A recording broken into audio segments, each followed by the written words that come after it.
What's going on, everybody? It's Alicia, and I have my co-host, husband, Derek. What's up, everybody? I hope you all had a good weekend.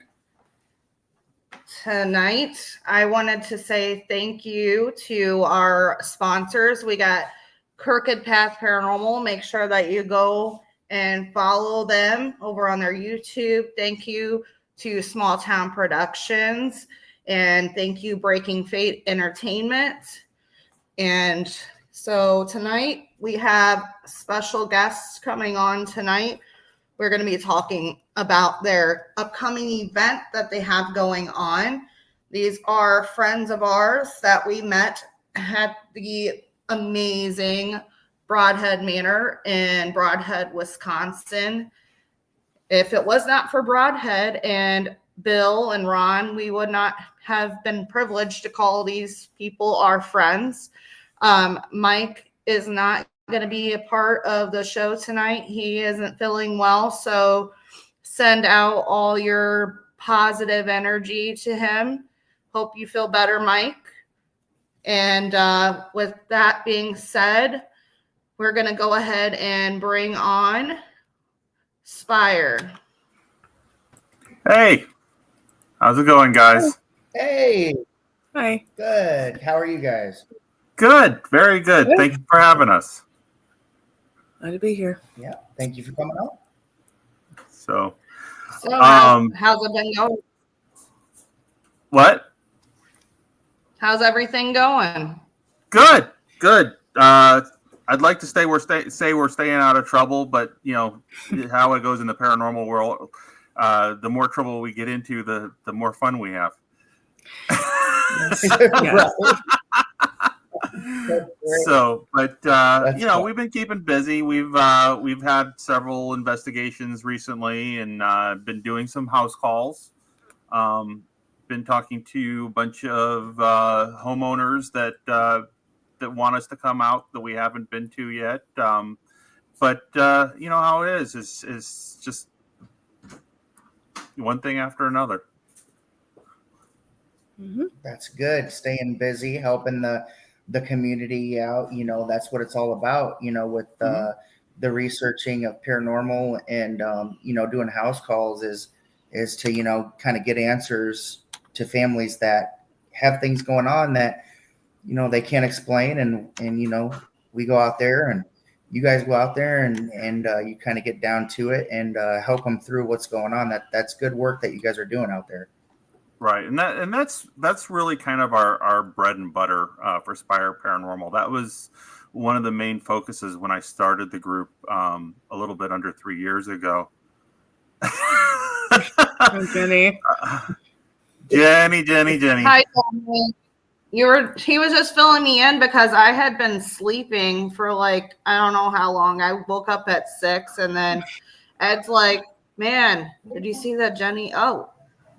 Oh. Can you see me? Hello? No. Okay, hold on. Let's go camera. There we go. There we There you go. are. Yes. Hi, Jenny. Hi, I'm stuck in Lexington. Ew. Oh, man. My flight has been delayed, I think now 8 times. What? Oh my gosh. 8 times? Mm-hmm. Time to party in Lexington. I just want to go home. Well, Annabelle isn't there, is she? Yep, she was here. Oh, there you go. No. I'm blaming it on Dustin Perry. Dustin hugged me, so I got his bad luck with flights. That's what I'm blaming. I'm blaming Dustin Perry. There you go. Hey, That's my friend Tiffany. Mikey. Hey, That's my friend Mikey. I did not Yes, have Dustin, doing good. unfortunately. He gets to go home. Yeah, His flight hasn't been canceled or delayed yet. not yet. Don't jinx it. I won't jinx it. I hope he stays here with me. Yeah. I'm like, I'm gonna Yeah, we come were and just crash my podcast. That's funny. Do it. Yes. We were just talking to Ed about him and his the house calls that he's been doing. Right. Nice. Right. So as I Yeah. was saying, when we first started this group almost 3 years ago, one of our main focuses was, getting into or having folks bring us out to their homes to help them understand what's going on in their houses. What got me into the paranormal in the first place, back many years ago, when I lived in Hanover Park, we had two spirits in the house that we lived in, and one of them came into the house and it actually attacked my son. Oh, And wow. that, right, and that kind of, we were watching, Ghost Hunters, and my wife and I were watching Ghost Hunters and Ghost Adventures and a bunch of other paranormal shows, and it was like, but we never really took it all that seriously. We just thought it was fun entertainment type thing, and then this happened, and and it really got me to thinking. And then another friend of ours started a paranormal group, 3 a.m. Paranormal, and invited us to start coming out and joining. And Chrissy actually worked with them for a little bit as well. And we worked with them for a while, and then about 3 years ago, I decided to branch out on our own and form SPIRE, by grabbing a bunch of people that I worked with and some folks that I knew from scouting and inviting them all up to Broadhead Manor, and saying, hey, why don't you come out and ghost hunt with us? I've got this great place to check out, and and that's how SPIRE started. And we've been, going out and helping homeowners, and, people have businesses that, that think they have got weird stuff going on, and they don't know, they don't know if it's something paranormal or not. They'll invite us out. And I mean, we get out to, some of the more, the obvious haunted places like Broadhead and, Jericho and things like that too. But that's not really our main focus for this team. Our main focus is to go into the untapped, the places that, people are curious or want to know what the heck is going on in their location. Mm-hmm. Nice. So, Chrissy, how did you? I'm trying to think of the right word. How did you know that you had a gift? Like, when did all that begin? Different. I think it's different for a lot of mediums. For me, asking that is, when did you realize you had a right leg?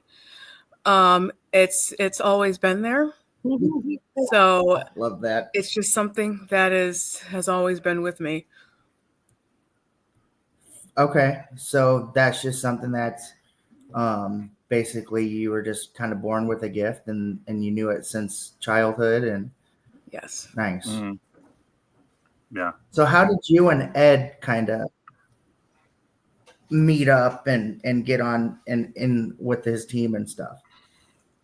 So we met, it feels like centuries ago, on a video game, as many people do. Became friends, discovered we actually lived really close to each other. He invited me to a Halloween party. Mm-hmm. And I said, sure, that sounds like fun. And that's where it all began. Yeah. Nice. Now, was the Halloween party in Broadhead? No, it was at my house. Because I feel like a theme going on here. No, it was at my house. Up until COVID, we actually had an annual Halloween party going on at our house every year. Okay. Yeah. And of course, I'm a DJ, so always had the karaoke set up and the music going and everything like that, and everybody would come in with their costumes, and of course, we'd have food and alcohol and all that type of stuff. And then COVID happened, and I think we did one more party after that, and then after that, it just kind of fizzled out. I think what happened was we started getting into a lot of other things, and just our friends started spreading out more, moving out of town, things like that. Mm-hmm. Sure. But but yeah, Chrissy and I met on a little known internet thing called Second Life, which is a wide open virtual landscape where they've got different communities that do different things. And the community that her and I were involved in was actually a Victorian/pirate role play, what we would call sim or look area. And we would hang out and, pretend to be Victorian era people and do pirate ship battles and things like that. And yeah, she and I just clicked, and she's almost like a little sister to me now. Yeah. Nice. I love that. I freaking love pirates. Like, I would always dress up as a pirate for Halloween for like so many years. I just love that. Yeah. So much. Yeah. So if you could see my desk, there's pirate artifacts all around up in here and, and stuff. You have to dress up as a pirate next month. you can go as Blackbeard or awesome. something. Blackbeard. That's perfect. Yeah. I will actually be dressed up as a pirate next Saturday because I'm DJing a party. So I'll make sure I post a picture for you guys. Okay. Yes, that'd be awesome. So you have an event coming up. What's that event? Let's talk about it. So the event that's coming up for Halloween is called the Double Dead Tour. And it's in Watseka, Illinois. And I got to let Chrissy know before I start going into details about the locations because she hasn't been there yet. So she doesn't want to know, as most mediums don't. But the Double Dead Tour is going to be in Watseka, Illinois on Halloween night, starting at 7:00. This is brought to us through Graveside Paranormal, Neil Gibbons' company. He set it up for us. Tickets are $120 for the evening. You get to come out and get a quick tour of 2 locations and investigate both locations with us. One is the Roth House, and the other one is the Watseka Courthouse Museum. And Chrissy, why don't you go ahead and kill your ears real quick, so I can talk about. Thank you. So, if you're not familiar with the Roth House Mansion, the Roth House was built in the early 1900s, and it was built by a man named Asia Roth. He was a spiritualist. His daughter actually started, they believe she started channeling spirits. And, back in that day when, little girls would start speaking in tongues and saying weird things, they would put them in an asylum. So their teenage daughter, they put her into an asylum. And unfortunately, she passed away in the asylum at a very young age. So after that happened, Asia Roth built this mansion in Watseka, Illinois. There was actually a pretty big spiritualist contingent in Watseka at the time. And so when you go into this house, you'll see there's windows, like big windows all around the house, and it's this gorgeous brick mansion. And there's even an altar built into the back wall of this place. And so he built this property, this home, with the purpose of communing with spirits, with the dead. And so, they had this mansion. Well, right after they moved to Watseka into this mansion, a few blocks away, this other family, the Vellum family, they had a teenage daughter, and she started acting strangely and whatnot. And then all of a sudden, she woke up one morning and was like, "I'm Mary Roth."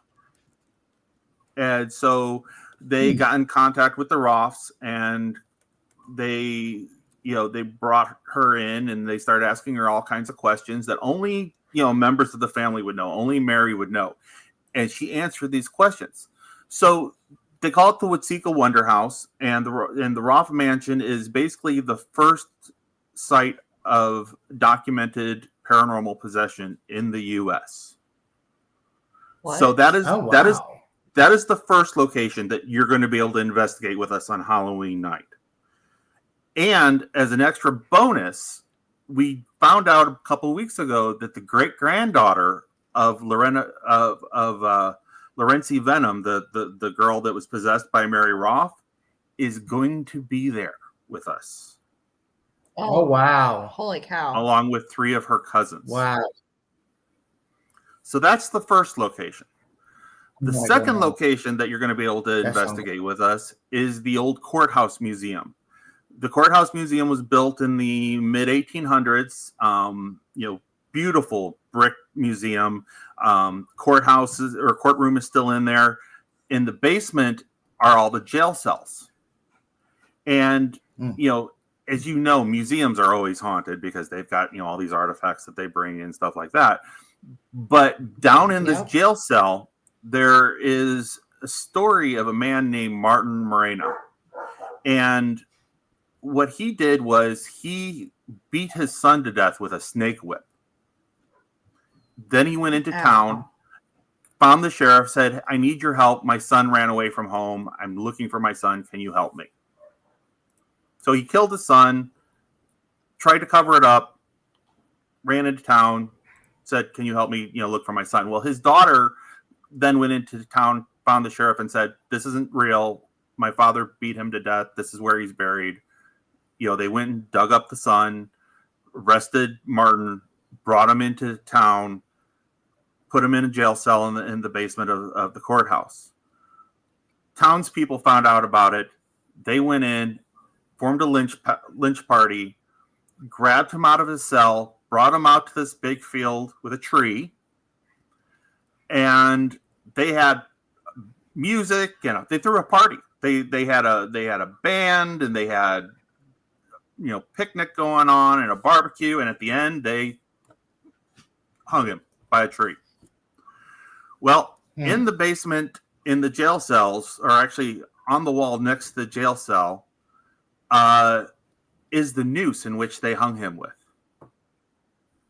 And I can tell you without a shadow of a doubt that Martin is very much down there, and he is a angry individual. He yelled at Mike and I for pretty much all day because we were down there giving tours and telling his story all day. And I actually had a snake whip like the one he used on his son, and I put it on a table with a cat ball in the middle of it, and that thing kept lighting up never stopped lighting up the whole time we were down there. Plus we've encountered spirits of soldiers up. They've got a room that's got all war artifacts in it. So we experienced contacting spirits of soldiers in the war artifact room. We've had encounters in the courtroom itself. We've had they've got a medical room set up. We've had encounters in there. So these are the 2 locations that you're going to be able to investigate with us on Halloween. Basically, what we're going to have everybody meet up at the Roth House at 7:00. Letting Chrissy know to put her ears back on. So basically, we're going to have everybody meet up at the Roth House at 7:00. We're going to divide into 2 teams. Mike is going to take one team over to the courthouse. It's only 5 minutes away from the Roth House. And then I'm going to stay at the Roth House with the other team. And then at 11:00 at night, we're going to swap locations. There's going to be pizza provided, so we'll feed anybody that comes out. And it's going to be just, first off, it's Halloween night, so the veil is very thin. You guys know how that works. And then, plus the added human trigger object and everything else going on that night. It's bound to be incredibly active. Plus, we've got Chrissy's going to be out there doing her thing. We've got Bobby Resnick is going to come out and join us and be our second medium for the night. And he's actually a spiritualist himself. So, he knows a lot about spiritualism and how all that type of stuff works. And and plus, myself and Darren is going to be out there, and Darren Moore and Mike and Alex Clark and his wife are going to be out there from our team, and the other Alex and his sister Alina from our team are going to be out there. So we're going to have all of our equipment out there. And first off, if you guys are coming out, feel free to bring your own gear and equipment. We absolutely encourage that, but just in case you don't have your own stuff, we have stuff you can use. Okay. But we encourage everybody to, use their own cameras, their own phones. We'll give them the link to our Facebook page and to, Graveside Paranormal's Facebook page. We encourage everybody, that's out on this night to, if they catch anything, to post it up and let us see, what they captured. It's just going to be a phenomenal night. Now, what are the times that this event happens? 7:00. Like from start to finish? 7 until 3 a.m. Okay. So again, 7:00. We'll meet up at the Roth House. Then we'll divide into 2 teams. One team will go over to the courthouse, and then at 11:30, we'll swap locations. Nice. Now, for those that don't know, you have been at both locations, correct? Previously, and investigated both. Yeah. We're actually the first team to ever investigate the courthouse, and That's awesome. Nice. Yeah, and we actually spent the night in the courtroom. Again, Chrissy wasn't there that evening, but we spent the whole evening there and actually captured a lot of stuff on our static cams throughout the night and things like that. So the Roth House, we helped investigate during the seance. If you guys remember last year, Larry Eisler and Neil and Diet Renee, they filmed that documentary, The Seance, that they just released. Going last week. Yeah. So we were actually there that night and helped do part of the investigating with the groups that were going through the house on that night. That's awesome, man. Yeah. I was going to ask a couple. Go ahead. And I was saying, Darren has actually been on 2 additional investigations at the Roth House too, so he's very knowledgeable about the house. Sounds like I need to get out there. Darren's a good guy too. Yeah, he's awesome. So, can I ask a couple more questions? I don't think that Chrissy probably wouldn't want her ears on for a couple of these also. Okay. Sorry, Chrissy. Sorry, Chrissy. Okay, so for the Roth House, so how old was Mary when she was put into an institution or sane asylum? I want to say she was around 18, 19 years old. Okay. There is actually a really good documentary about the whole Roth House thing on it's on Tubi. Really? Oh, yeah. And I believe it's actually called The Possession or something like that. I can look it up and send you guys the name, but it's actually a really good documentary about the whole thing. Ooh, I really want to go there now. I'm just writing that down. Watsika, here we come. Something else to watch. Right. Always looking for new things to watch. Right. Yeah. So do you think after, it's crazy because they threw her into an insane asylum and now all of a sudden the father is doing this whole spiritualist thing and trying to reach out to spirits and stuff. Do you think that after that he started to believe after she passed away then? That is a good question. And I don't really know when Asia decided to become a spiritualist, if it was something that he did beforehand, if they were, or I believe he may have been a spiritualist before she passed away. But I'm not 100% sure, but he definitely got into it after. There was a very big spiritualist movement at the end of the 1800s. Mm-hmm. And the early 1900s. I mean, even Mary Todd Lincoln was a spiritualist. I think we can let Chrissy get her ears back on for this part. Yeah. But there was a very big spiritualist movement at the end of the 1800s and the at the beginning of the 1900s. Like I said, Mary Todd Lincoln was a spiritualist. There's actually a documentary about her having seances in the White House. I think it's called Demon in the White House or something like that.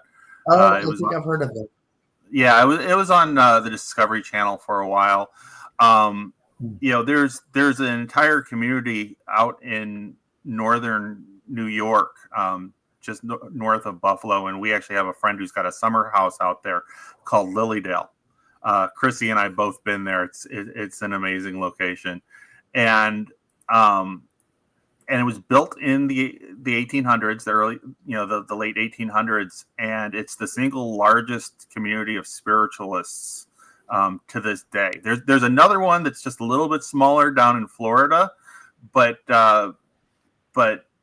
Lilydale is really the big one. And in order to own property there, you have to be a spiritualist. You can't have property in the town unless. So how do you prove something like that to be able to become a part of that community? I don't know, actually. I got Chrissy, I think we're gonna have to ask Patty that question. Yeah, I don't know either. I know. Sorry, so I'm asking for questions tonight. No, spontaneous. No, that's a good question. So they have mediums and with signs out in front of their homes and stuff like that, because they've got a ton of mediums that live in this town, and they do readings like when we go out to the paranormal conventions and stuff like that, how the mediums all set up their little booths where they do tarot card readings and medium readings and stuff like that. So they've got mediums who are set up to do that. They've got an outdoor auditorium that's set up where they do the large scale group medium readings type things. They've got a healing temple there, and in order to be able to do those readings, to have people come into your home and sit with you to do a reading, or in order to be out in the auditorium, or even to work in the spiritualist temple, the healing temple, you have to actually be vetted by their medium board. They actually have a board of people who are very knowledgeable and who are mediums that will vet you to make sure that you are 100% legit medium. Mm-hmm. So tell us a little about what is a spiritualist? What was the spiritualist movement and stuff? Since we're talking about the Roth House and that being a part of one of the locations that you guys will be hosting this event at. Do you want to take this one, Chrissy? Yeah, I will do my best. So I fulfill a very strange niche here. I'm both the group medium and the group historian, which means only once I find out about the place do I get cracking on the other half of my job. In a nutshell, the spiritualist movement was 19th century. If there's any spiritualists around here, please feel free to correct me. It was a belief that basically the living can communicate Hey, with Bonnie. the dead, usually through a medium. It was really brought on by the Fox sisters, who were later proven to be faking their results, rather, with I think popping their toes, and they had some stuff rigged up under the table. But nonetheless, the spiritualist movement did take off, and it had quite a lot of believers and adherents, as it does today. There's a couple of core parts of it. One of it is obviously communication with spirits through mediums. And I believe inherent in spirituality is also that you have a spirit guide. Spiritual healing, as Ed mentioned, with the healing template Lilial, is a big thing where it's not faith healing. It's different.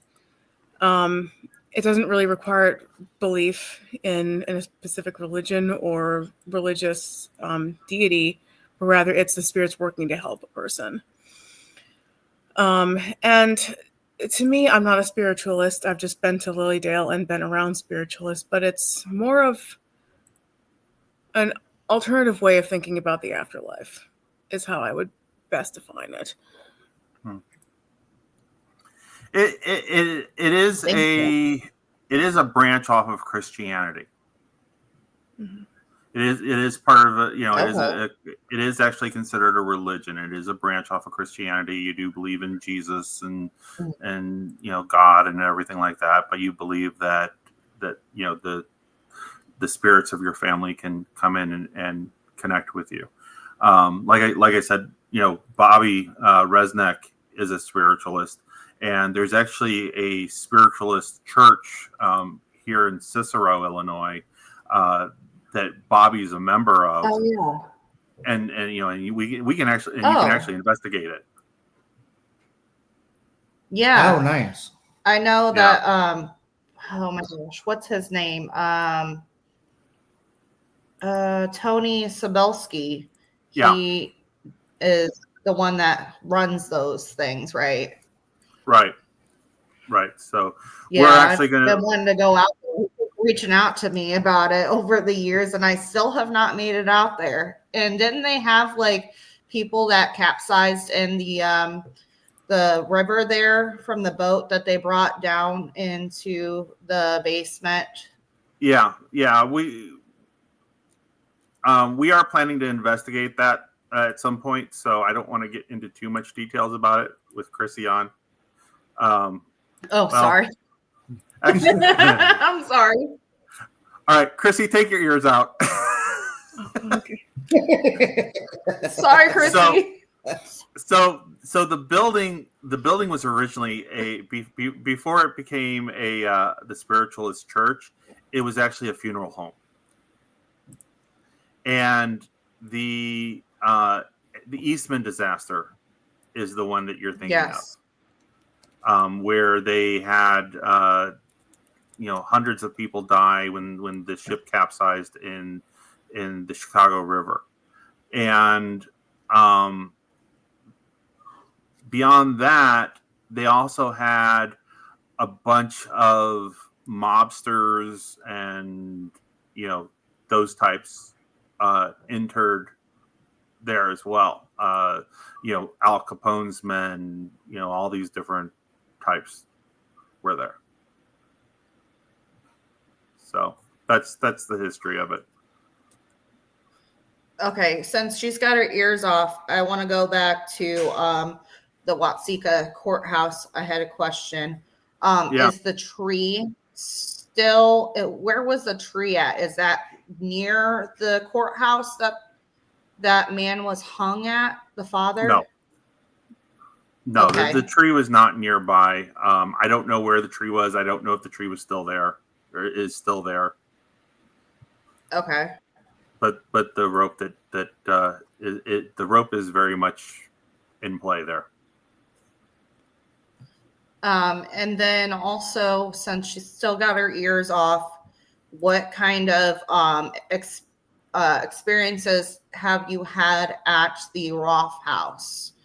What kinds of equipment did you guys use there, and what kind of results did you guys have? So I had we had K2 meters. We had dowsing rods, REM pods. Standard stuff. We didn't go too much into the high tech stuff like the SLS cameras because it was a big group investigation. So we kept it pretty basic.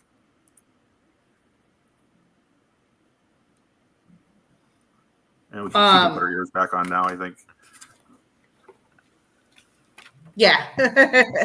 So, but yeah, when we were at the Roth House earlier, it was a big group investigation. So it was basic and tools, nothing too high tech. Yeah. Spirit box. So, sorry, go ahead. I'm sorry, I didn't mean to interrupt. No, we use Spirit box. Neil Gibbons had his big crazy onomatopoeia or whatever he calls it box out there. I love that thing. Yeah, that thing is pretty cool. Yeah. So you have another thing that you guys are going to be doing. Let's talk a little bit about that. You said at the end of November we were talking about that back screen. Yeah, so November. Gosh. She got delayed again. Oh, no, Jenny. Oh, jeez. Oh my God.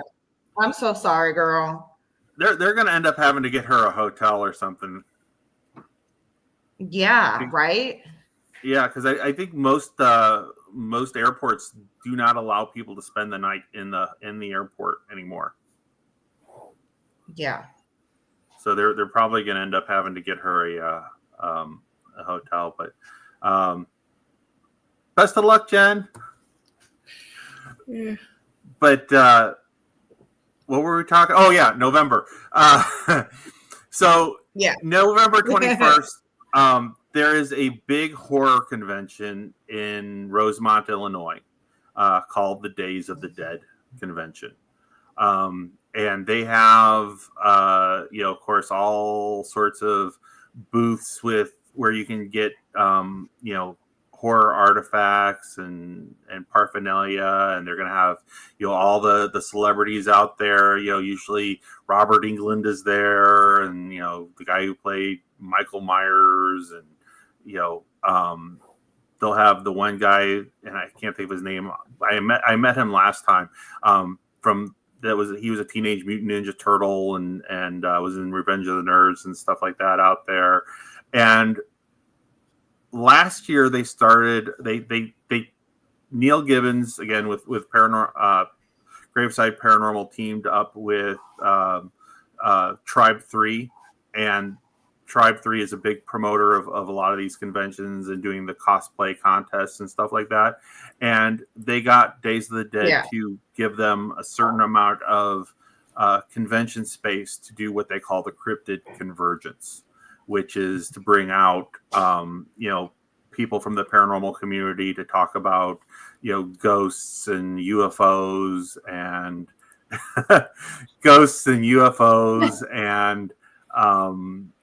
Bigfoot and all that type of stuff.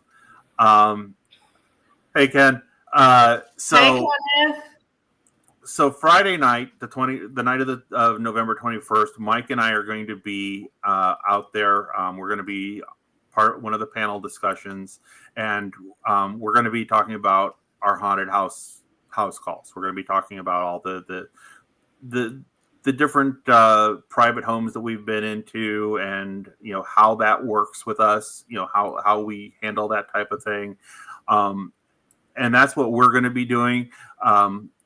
Brittany Beckett from Riverside is going to be out there, and the new team that she just formed with Larry's going to be out there.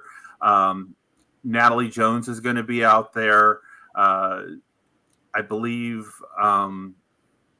there's a bunch of other people that are going to be out there too. But I mean, it's going to be a pretty good group of paranormal people. I think Kara Phillips is going to be out there, and it's going to be an opportunity for the people who are coming out to because they love the horror community to engage and talk and really kind of get to know us and the type of things that we do, because there's a lot of cross-pollination between the horror community and the paranormal community. Yeah. Mm-hmm. I mean, So go ahead. I was going to say, I mean, Bill Walters' Broadhead Manor is the perfect example of that, because he builds his haunted house, and he's got his museum out there of all the different statues and stuff from all the different statues and stuff from all the different horror movies there at Broadhead Manor. So I mean, there's a lot of cross-pollination between the two communities. Mm-hmm. And that's going to be November 21st through the 23rd. How much is it to get into that? And then where did you say that was at? Roseville? That's in Rosemont, Illinois. And it's going to be at the big convention center out there. I'll look it up for you real quick here. Okay. Let's see. Days of the Dead, Chicago.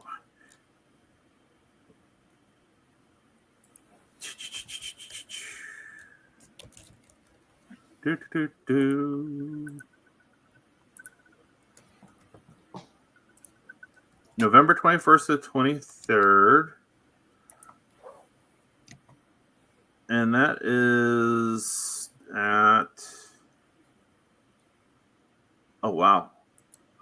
So I'm actually on their website right now, and I'm looking at a bunch of the different celebrities that they're going to have there.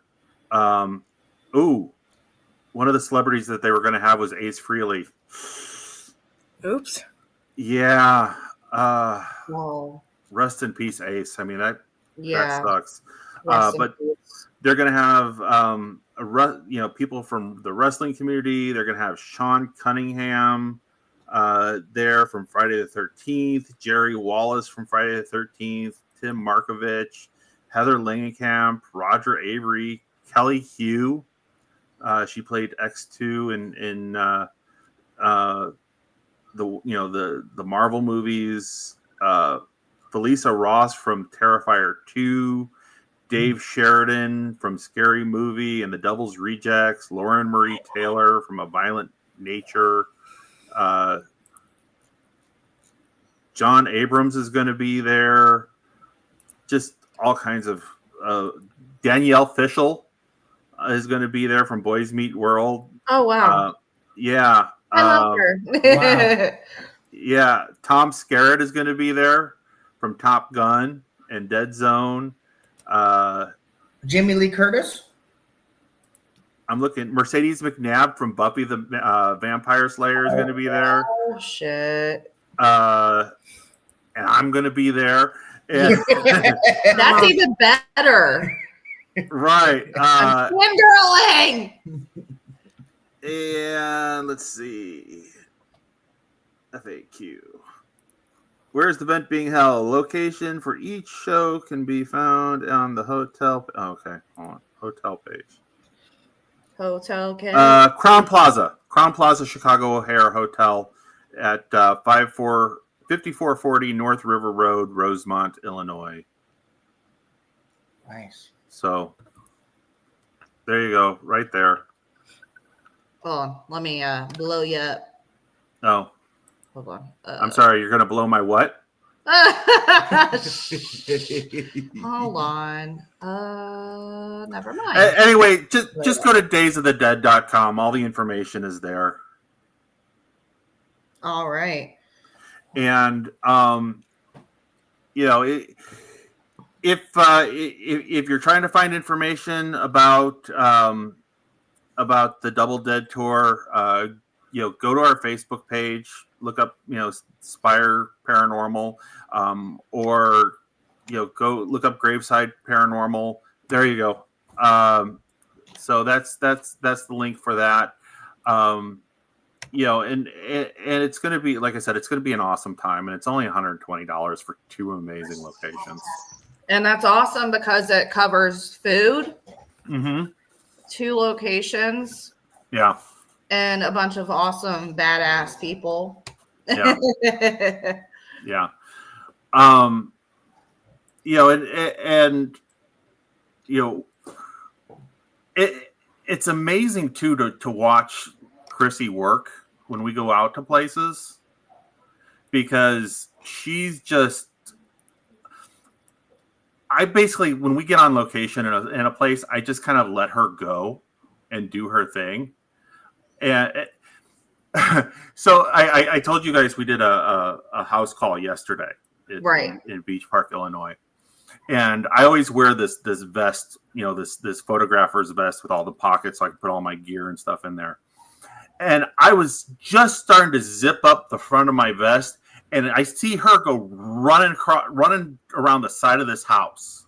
She just took off like a bat out of hell, because she like got a whiff of something or whatever.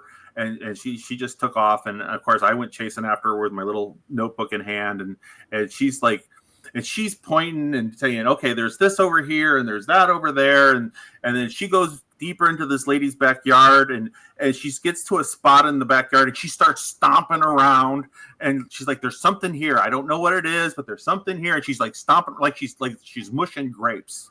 You know, like if you remember from the old I Love Lucy show, you know how they're like, yeah, that's what it reminded me of, Chrissy.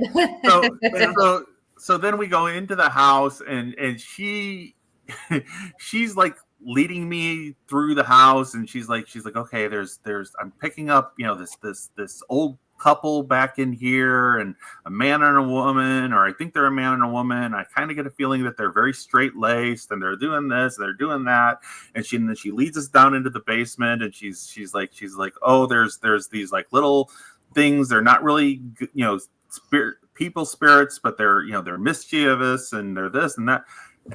And I absolutely love to watch her work. And like I said, I basically just let her go.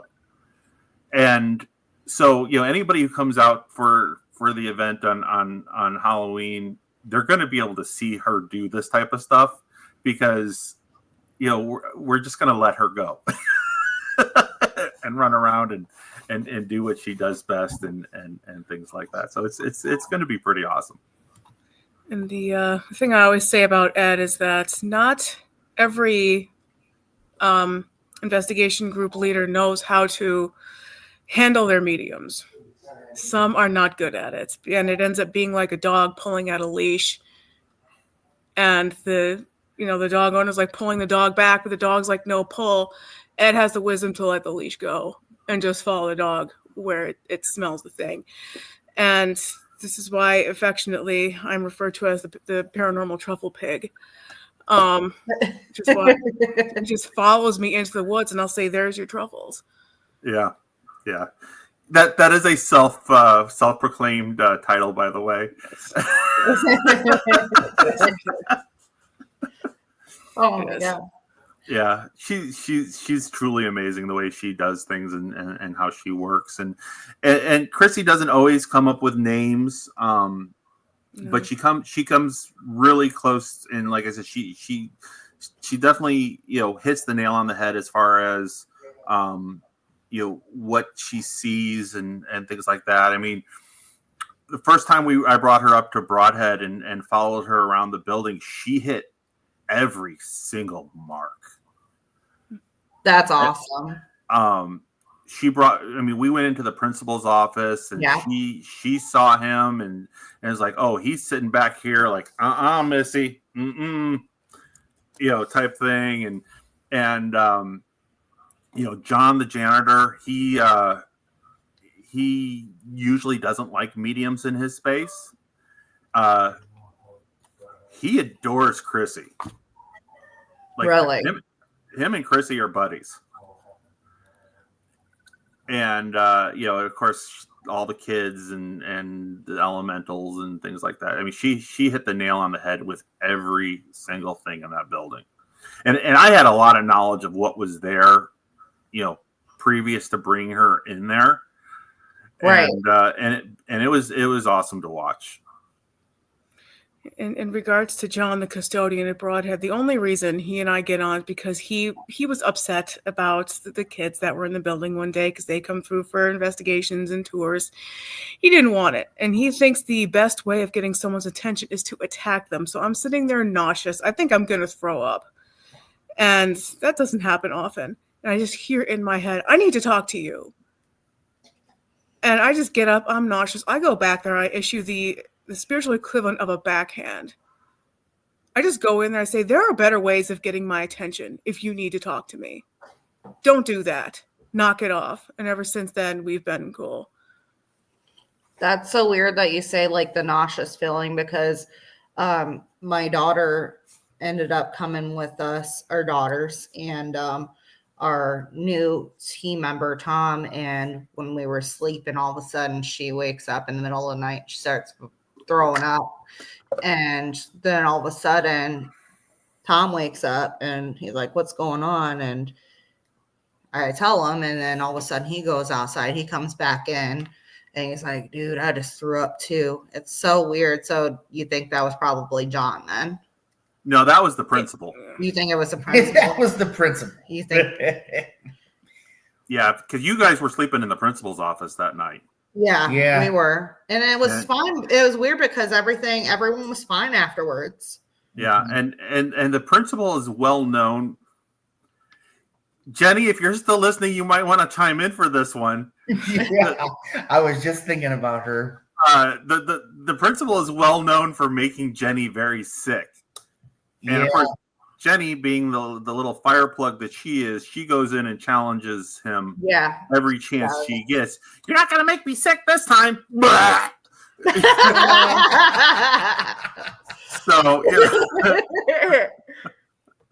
So whatever your daughter did in there or whatever, she obviously aggravated the principal, and that's, although Tom getting sick is unusual because usually the principal doesn't make men sick. He only makes women sick. Mm-hmm. Yeah. Okay. Yeah. Tom, we got to... So I don't know, maybe men's with the principal now. Yeah. So, because usually it's just the women that he makes sick, and he's made, of course, Jenny sick several times. Jenny Cole has been sick in there with him. Yeah. And there's a bunch of other women. Now, the principal also has harassed Mike on our team. Mike Alsip, the one who was supposed to be on with us tonight. Yeah. But he didn't make Mike sick. He made Mike very cold. Like, he chilled Mike out. Like, wow. Mike was freezing. Like, you could see him sitting there shaking and his teeth chattering. That cold. I mean, it was a cold night to begin with. Yeah. But it was as if you put him in like a sub-zero freezer. Wow. And he's made me really cold. He's given me the cold shoulder a few times as well. Made me feel cold. Or one time we were sitting in there on the couch when Bill had the big wraparound couch in there. I was sitting on the couch next to this lady, and there was space between us. What? Did you hear that? No idea. Yes, I did. I have no idea what that was. That was like a really loud interference that just came through. That was weird. Yeah. Actually, I noticed that right before we started this podcast, it sounded like there was voices coming through from your feed. We done brought something home. I don't know. It might be Lila in her room. She talks pretty loud and she screams on her phone sometimes, so it might be. Oh, no, I don't know. I don't know. That was weird. I don't know. It sounded to me like almost like an EV. When you get one of those EVPs where it's like. No, it did not sound like that. It sounded like something like it sounded like a really gruff, like grovelly, like voice. It almost sounded like a woman too. We might have brought something home from the Granger house. Hey, don't do that. We don't do that here. Dude, okay, remember that time when we were on the second floor and it was me, you, and Michael, and we were having a great conversation with Elizabeth, and with our own ears, you could hear her coming through. Yeah. that was one of the coolest things ever. I just had to say that. Yeah. Yeah.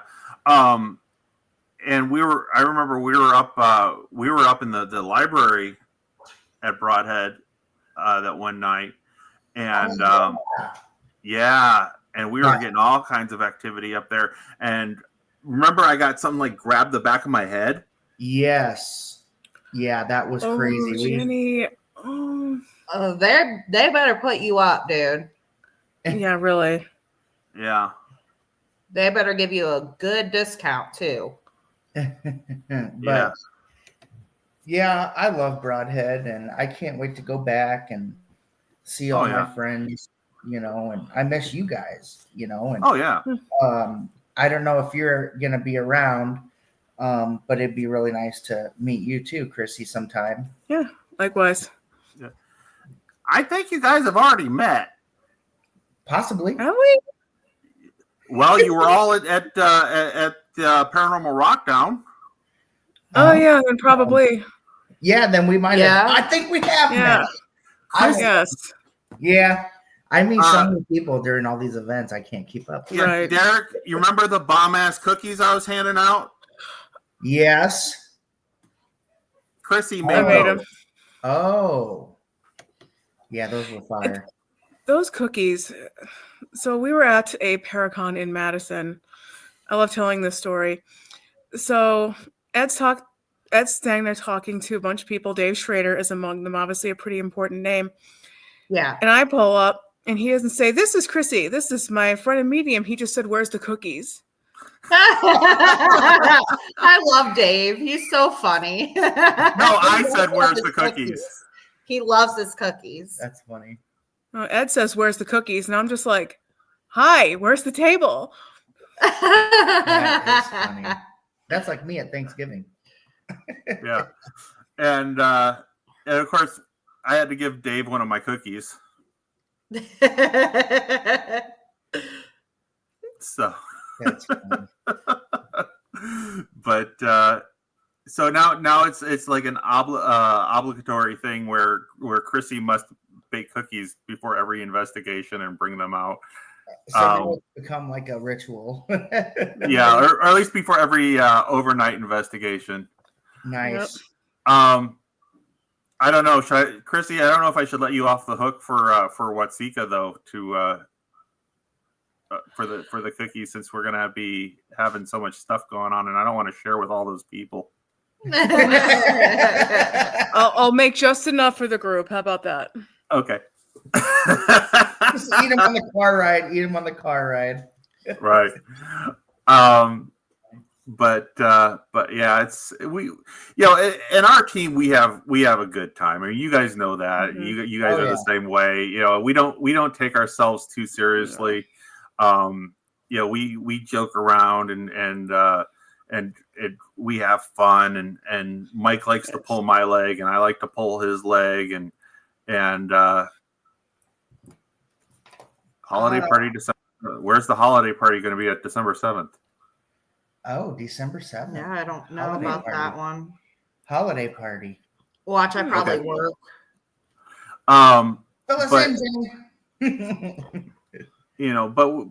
But we do take things seriously when needed, and right. One thing that I'm animate about, and my one main rule is that we don't do any of that, what I call the dude bro investigating. We don't run around like chickens with our heads cut off, saying everything's evil and everything's demons and stuff like that, and when we go into the private homes and stuff like that, I start off very skeptical, because I believe in order to be a good paranormal investigator, you have to be equal parts skeptic and believer, and we're there. I mean, when Chrissy runs off and starts, pointing at things, that to me is a pretty good indication that there's definitely something there. But the few times that I've gone out to homes, private homes without her, I'm very skeptical, and I try to, somebody says, "Oh, my, the cabinets are opening in my kitchen. I'll go out with a I'm sorry, Bonnie. Bonnie. I'm so sorry. We're thinking of you. We love you. Oh, yeah. Sorry, Bonnie. But I'll go out with I just lost my brain. With a level and check to make sure that the doors are level and that the hinges are okay, and and that and try to figure out a reason for for this type of stuff happening. If somebody says I've got doors opening and closing, do you have something creating a vacuum type thing? Yeah. We had one guy who says he's like all the cabinets in my and drawers in my kitchen open up in the middle of the night. It's the craziest thing. We went into this guy's house and we're sitting there and there was like trees, along the back of the property. So we couldn't see the railroad tracks that ran along the back of his property. Okay. About 50 feet from the house. And then all of a sudden, we're sitting there and all of a sudden this train comes through and all the cabinets and everything start popping open in his kitchen. And I'm like, there's your problem. Yeah. It's not ghosts. It's a freaking train coming through. And he's like, what? Just he's been there so long, he doesn't even notice the train anymore. He doesn't hear, he doesn't hear it. He doesn't. He just, and he's like, oh, type thing. So that, and that's the thing is we try to disprove as much as we prove and everything like that. So I mean we do take what we do seriously, but we try not to take ourselves too seriously when we're out investigating. So yeah, Alicia and I had an incident at Sanctum of Souls where Lila and her were down at the end of the hall, and you can hear this just bang, and then like it sounded like somebody walking. No, it was or so slamming the I door. heard a door like opening. Exactly like that. So of course I'm gonna go check it out. And so me and Lila were down there in the 1869 portion, and I'm hearing it, and I know where it's coming from, but I'm waiting to see if I can get any responses otherwise. And I was like, "Go get Derek." And so Lila's yelling, "Derek!" And so he's standing, leaning over the edge where the handicap ramp is, and he's here. He's like on the phone with the team, and he's like, "Dude, there's a door that's opening on its own." And all of a sudden he's like, "Fuck this, I'm out." You see him turn around. He's running down the hallway holding his pant loop up so his pants don't fall down, and I'm going towards where the sound is coming from. So she's going towards it and I'm going away from it because it sounded like it legitimately sounded like somebody was in there. I mean, and then this is the funny thing. So we go outside. No, actually, she opens the door. Found out that the screen door was not shut all the way and latched. It won't latch. So the wind, I fixed it now. I fixed it to where it latches. But yeah. So is the screen door was the screen door was like, and then it would bang, and I'm like, what? It was so eerie. But it was loud because it has a little echo down the hall, and I'm like, oh hell no, there's somebody there. I left them on their own, and I booked it. Derek, I love you, man, but you are such a little bitch. He's the Scooby-Doo, the Shaggy and Scooby-Doo of the gang. Oh my God. I remember at Broadhead when the bat was flying around. You were like, oh no, freaking out, like it's gonna get in my hair. I'm like, you don't got no hair. I have a bat deflector now. I'm all good. You've seen this bat deflector? My straw hat. Yeah, you know what that is? That's a bat nest. That's what that is. They will land on that thing, and next thing you know, the bat is going to be hanging in front of your face like, hey, dude. That's funny. I mean, Jesus Christ. I remember the one time. Wow. I remember the one time up at Broadhead before Bill moved the room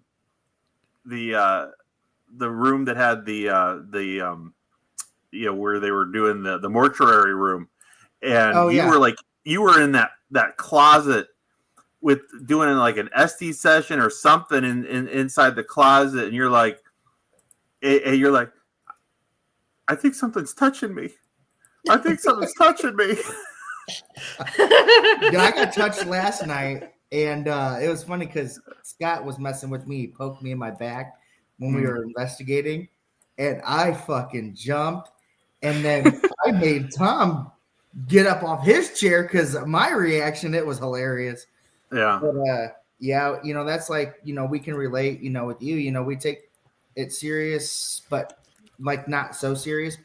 We like to have fun too, but we also like to debunk, certain things and, find a rational explanation before we can actually call it paranormal. You know what I mean? So, Right. And I find the rational explanation. Well, you go running. Yeah. You see the dust off my feet. Oh, bam! And I'm usually the first person to start watching all the videos and the footage and stuff that we get.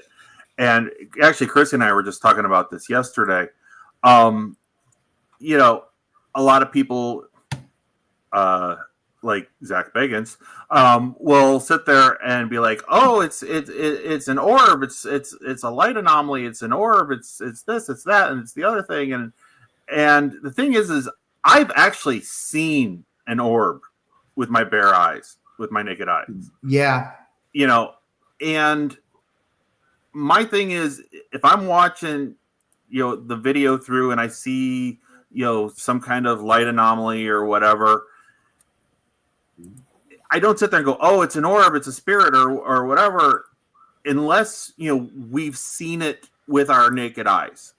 Or, if it happens to correspond with something that happened, like the one time we were at Broadhead, and Chrissy and I were in the girls' locker room, and she was talking to this lady that was sitting in there that was very afraid of me. She was afraid of men, and Chrissy was talking to her, and she goes, "Oh, there she goes." And as she goes, "Oh, there she goes," you see a light anomaly move in the direction that she pointed. Wow, that's awesome. And even then, I'm not willing to say, yes, it is absolutely an orb. I'll say we had a light anomaly. It seemed to correspond with what Chrissy said. Take it for what it is. Right. And that's the thing is as paranormal investigators, we've got to, we've got to take everything with a grain of salt. Mike and Alex on our team, I love the two of them to death. I had to drill into their heads that they cannot whisper when they're off camera. Yeah. It's the whispering. Yes. Yeah. Right. Because the two of them would sit there and they would whisper while they were off camera. And I'd be sitting there going, "Is that an EVP? Right. Or is that one of the... Yeah, that's... And fortunately, because I'll take all of our footage and I'll put it on our Google Drive, and I'll be like, "All right, Mike, I heard this whisper. Tell me if this is you." Right. Yeah. And he'll get on and go, "Yeah, that was me. I tripped over something." Yeah. And so that's what we've been doing lately, is trying not to whisper, but when somebody does whisper, we all call it out because we don't really think about it when we're, because we're all trying to be quiet, for the recorders. And it's better just to talk out loud. If you're making a comment, just make it out loud. But if we do happen to whisper, I'd be like, "Oh, Tom, that was Tom whispering, or that was Scott," or something, just to kind of validate at that moment, And it, it's human nature. It's our nature to, somebody's asking questions. I should be quiet, so I'm going to whisper. Right. And as we do this, and we, we're trying to validate what we're doing, we've got to kind of I guess, make habits that supersede what our nature is. What we want to do. And I always tell everyone, because we'll do the learn to investigate classes at Broadhead and a few other places, and I'll get right out there and I'll tell everybody, look, you need to tag every single noise that you make. Yep. If you step on a crack and the floor makes a creak, that was me. Yep. If you burp, fart, sneeze, whatever, that was me. If you whisper, oh, sorry, I whispered. You've got to tag that stuff, because when we go back through, especially if I wasn't in the room at the time and I don't know, I'm going to listen to that and go, ooh, we caught something. Yeah. I've never heard a ghost fart do an EVP, though. That'd be interesting. No. Do you okay, I don't know if you guys have seen this clip. It's from Saturday Night Live, like number of years ago. And there used to be I don't know if, actually I think they might still run it, but in England there's a paranormal show. It's like one of the longest running paranormal shows, called Most Haunted. I think I've seen it. And they've got this medium, this guy who's it's basically three people. They've got a medium, this guy who's a medium. They've got the female, this blonde lady who's like the host and is like, oh, we've captured this over here type thing. And then they've got their guy who's a skeptic. Although as the show has progressed and he's trying to explain how he doesn't think it's paranormal, you can tell that he's not really believing what he's saying anymore, because he's seen some shit. But Saturday Night Live, a number of years ago, they had the actor who played House, the Dr. House. On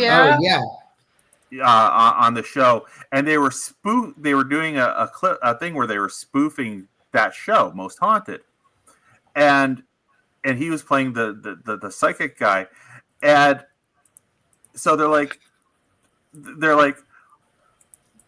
we're going to do an EVP session. We're going to do this. And as they're doing the EVP session, his character farts.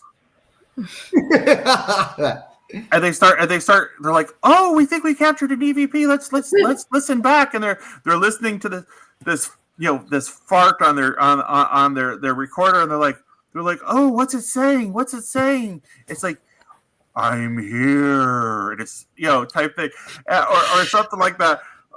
and they keep going, and they're like, well, let's go to the tape, or let's go to the thermal. And you see this like gaseous cloud come out of his back end, and they're like, oh, there's a spirit. It's right there behind you. It's on YouTube. Oh my gosh. This reminds me of the time when Jenny and I, oh my God, I don't mean to cut you off. Look it up. Funny as hell. We were at Pine Lawn Manor this year at Pine Lawn Manor. And Jenny's in the hall. Me and Tom are standing there. Tom's like, okay, we're going to leave. If there's anything else that you want to say or do, make a loud noise before we leave. All of a sudden, it's quiet for like 2 seconds, and then you hear a and Jenny just rips ass. It was hilarious, dude. Oh my God. We were just busting up, dude, because we couldn't. It was funny. It was random too, like Jenny out of everybody, it's like, what? And I go through the hall. It was hilarious. So wrapping up, I have a couple more questions. So say somebody's afraid of going ghost hunting, but they're really interested. What would you say or do for them to like kind of relieve that fear? For the people who really are curious about it and wanted to do it, the best thing that I could say is to get in touch with an established team. People who know what they're doing, who do the right things. They clear themselves going in, they clear themselves going out, they help you clear going out, they walk you through it, they take you to places that they know are safe, like Broadhead Manor. Yes. Broadhead is the perfect place to take anybody who's new, because there's nothing malicious or evil there. We've got a couple of grumpy old men. That's about it. I'll tell them right away that this is not an activity where you want to fuck around and find out. Right. No. This is something that you need to take seriously. You need to be respectful. You are in their place. Yeah. This is like going to the zoo, or not to say that ghosts are like zoo animals, but you're in. I don't. I said the ghosts are zoo animals. No, this is like you are in their space. You're not going to walk up to the lion's cage and start pounding on the glass. Right. That's a good example. Type thing. Yeah. Or walk up to the porpoise thing and pound on the glass, or things like that, or start flipping off the monkeys, because they will throw shit at you. That's a good analogy. But you want to be respectful. You want to go in with people who are knowledgeable. One of the things that makes me crazy is when I see people going, "Oh, we wanted to start hunting ghosts, so we got a bunch of gear and we went out to the cemetery and started doing stuff." Mm-hmm. Are you going to go out to the forest and with a stake and see if you can attract a bear? Are you what the heck is wrong with you? So that's the main thing is go out with people who are knowledgeable, go to places that are safe, be respectful. Yep. And then have your added your protection, and then I don't know what, it's weird, but people, you also have to be careful, because you have to know, like, you're opening a vessel when you try to communicate with the afterlife. So you don't really know what's going to come through. Right. You might think you're talking to a friendly ghost and stuff like that, but when you're opening up these different communications of afterlife, you honestly, you don't know what can or possibly might come through. Right. And so protection is always, important to it in the way, Right. And it's like the kid who's sitting in their parents' basement with the Ouija board and their friends, and Milton Bradley sells this Ouija board. It's got to be safe. It's just a silly game. Is it? Yeah. Type thing. We had back when I was with 3 a.m. Extreme, we had a woman who invited us into her home because she had an entity in her home, and we walk into her house, and turns out she was kind of a paranormal junkie. She's actually a member of 3 a.m. the 3 a.m. Paranormal Team now, but she was a paranormal junkie, and she had Ouija board stuff all over her house. Oh wow! She had several Ouija boards. She had Ouija board pillows, Ouija board comforter on her bed. There was a Ouija board above her above her closet. I mean, she had Ouija board stuff all over her house, and it's like, why do you think that you've got and she would go, her and her friends would go out to the cemetery and try to contact ghosts. Right. And it's like, well, how do you think you got something in your house? Right. You brought it home because you were fucking around and finding out.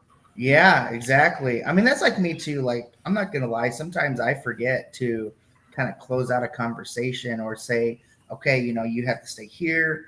And, there might be strange occurrences that happen in my house every once in a while. And, not saying that something followed me, but it very well could have been, I mean, I'm guilty of, forgetting sometimes, with the end of the night, everybody's packing up, and I'm on my way home, and I'm like, damn, I forgot. And you're tired and stuff like that. I'm usually really good about clearing myself when I leave a location and making sure that everybody clears themselves when they leave. Mhm. Chrissy, we did not do that when we left that property yesterday, by the way. I'm not worried. I know. But the thing of it is that my house is kind of a paranormal Fort Knox. My house has been very heavily warded. Oh yeah. So if I walk into this house and something's following me or attached to me, it is going to be left at the door. Oh yeah. I will shed that thing coming into this house. And I mean, so I'm not worried about bringing anything home with me. It might be hanging around outside and waiting for me to come back out and, mess with me then, but it's definitely not getting into my house. Right. Alicia's pretty good at, saging too. And, she does that quite often in our home. And I do what works for me. yeah, and I feel like it works. Right. But then it gets to the point where it's like, oh my God, I can't even see two inches in front of me. And the thing about sage, people are like, oh, I sage my house and stuff like that. And, but did you do it correctly? Right. Yeah. Yeah. Because if you're not doing it correctly, all you're doing is sticking this thing in a corner, trapping it there, and pissing it and pissing it off.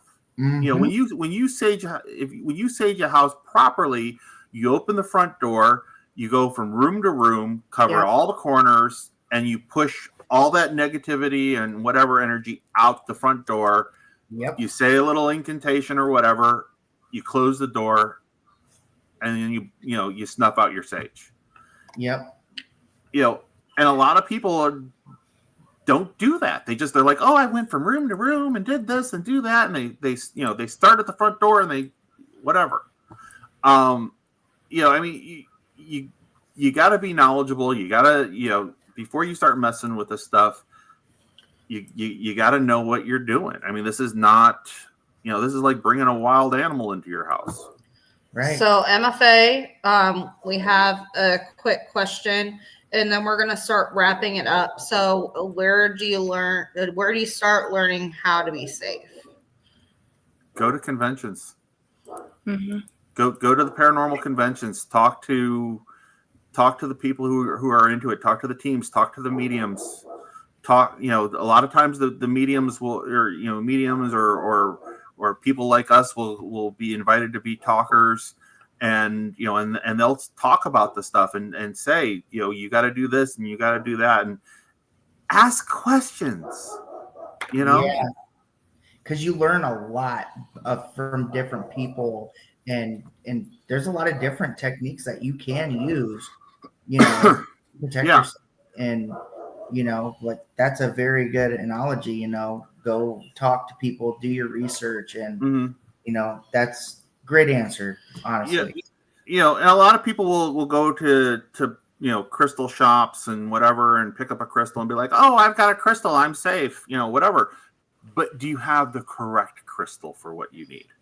Yeah. Right. Crystals don't work for me at all. They do nothing for me. I actually, if you ever notice, when I'm on an investigation, I've got a bunch of stainless steel rings on. Okay. It's actually the hard metals is what works for me and allows me to focus my energy and things like that. Crystals don't do anything for me.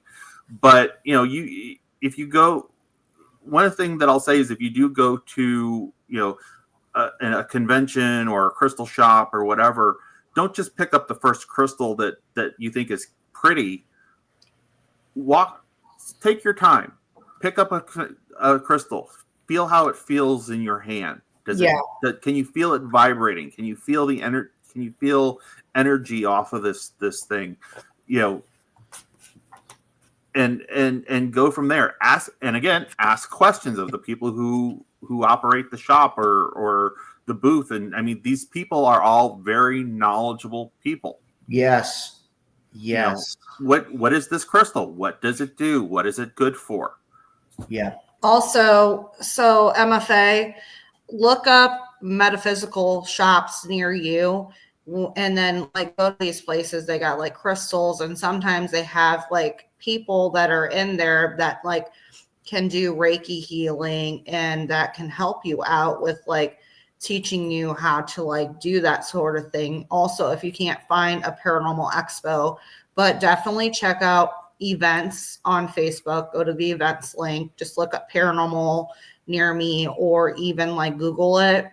Follow SPIRE Paranormal, follow Eternal Paranormal, follow Paranormal Exposures, follow, Paranormal and Team. reach out to people. Emma, I mean, I'm sure that Ed would love to, if you message Ed, he could explain, where to go. Like she said, metaphysical shops, they all teach you how each one of those crystals work for each individual.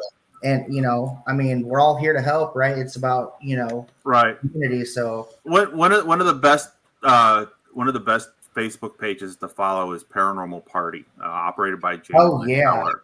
She posts information about all the different conventions and that's going on and things like that. She's very active in the paranormal. Jamie Lynn is an absolute sweetheart, and like I said, if there's a convention going on or a spiritual expo or a metaphysical expo, she's always posting that information out. And I try to share as much of it as I can on the SPIRE Paranormal page as well. But really, she's amazing, and she posts that stuff all the time. Yes. So last but not least, is there tickets left for the Double Dead tour? Yes, there is. Yes, there are. Awesome. I believe we are have a third of the tickets sold so far. So there's still plenty of time, still plenty of tickets available. So if you're worried about, the drive home, because Watsika, Illinois is just south of Kankakee, Illinois. There is Airbnbs that you can get in the area. There's a hotel that's like, I think 30 minutes away from there, not too far. We're actually going to be spending the night in the courtroom again. All right. So we'll bring all our camp cots and air mattresses and have a big old slumber party with the spirits of the courthouse. But we sleep in haunted places all the time. So. We do. But yeah, and actually it's funny because one of the Airbnbs last year when we were out in Watsika, Mike and I and Jesse and a couple others got an Airbnb, and it turned out our Airbnb was haunted. Oh wow! And it was just down the street from the courthouse. Love it. Yeah.